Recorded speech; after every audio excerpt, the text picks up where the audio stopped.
This faculty development talk will be reviewing best practices for a learner sign out.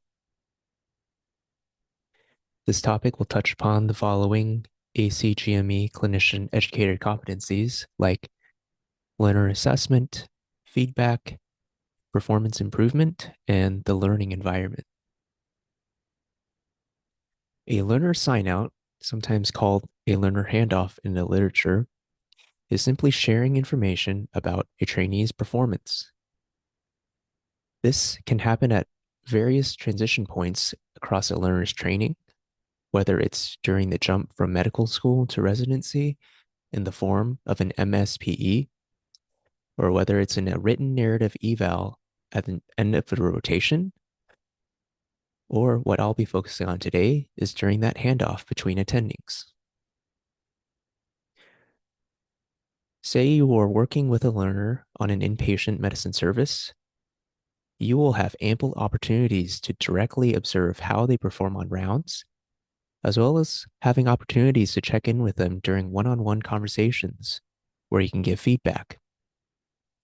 Over time, you can understand better their strengths, any areas for growth, as well as specific goals they've been working on.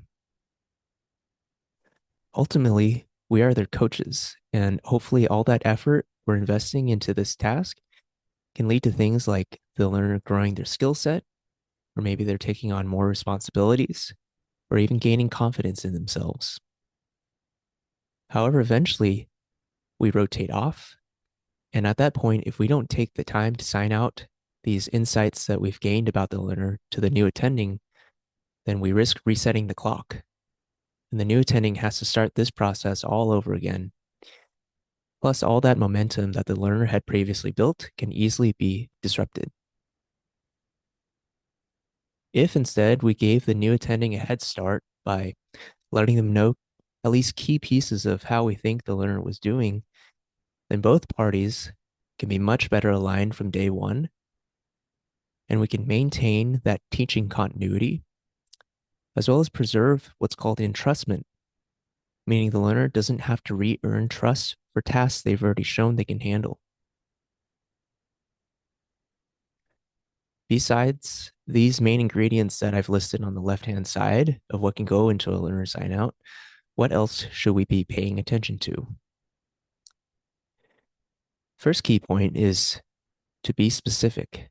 We want to describe observed behaviors with examples of what's happened being even better. If you choose to reference a learner's goals in your sign out, it's helpful to include what progress they've made and also what steps they've taken so far to get there. You might even recommend to the next attending when they should be performing that next check-in to see how things are going. Another key point is to only share what you've already discussed with the learner. This sign out should really reflect an ongoing dialogue that you've already had with your learner, because this avoids them getting surprised later on, which can really erode their trust in this process. Let's now go over an example of what a helpful sign out would look like. The sign out of this intern mentions that he did well at building rapport with his patients and families. An example is that he even led a family meeting where he did a great job at summarizing the plan of care. This is very helpful because it's specific and it allows that next attending to know right away this intern can be trusted with leading family meetings. Moving on, the sign out also explains that he's now working on a goal of trying to keep track of his daily tasks. He's now consolidating all of his to-dos onto a single sheet of paper, and he's also highlighting urgent items like calling consults. There's a suggestion at the end to check in later this week to see how this new system is going. Again, something like this helps to reinforce that teaching continuity.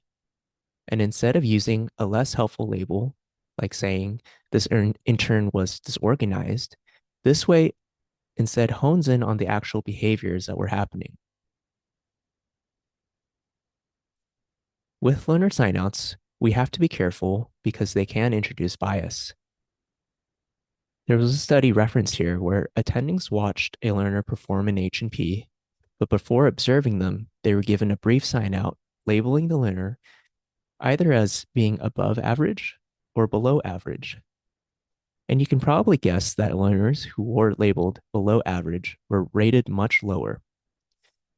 This effect is sometimes called the halo and horn effect. Ways we can mitigate against bias would be again to stick to observed behaviors and avoiding vague general labels, like saying this resident was strong or this intern is struggling. In general, we want to describe what the learner does, not what we think they are. In summary, when we're on a teaching service as attendings, we juggle a lot of roles, including being a coach. A good, successful learner sign out helps the next coach pick up where you left off. It can help maintain the learner's forward momentum in their development. But an important thing to watch out for is bias.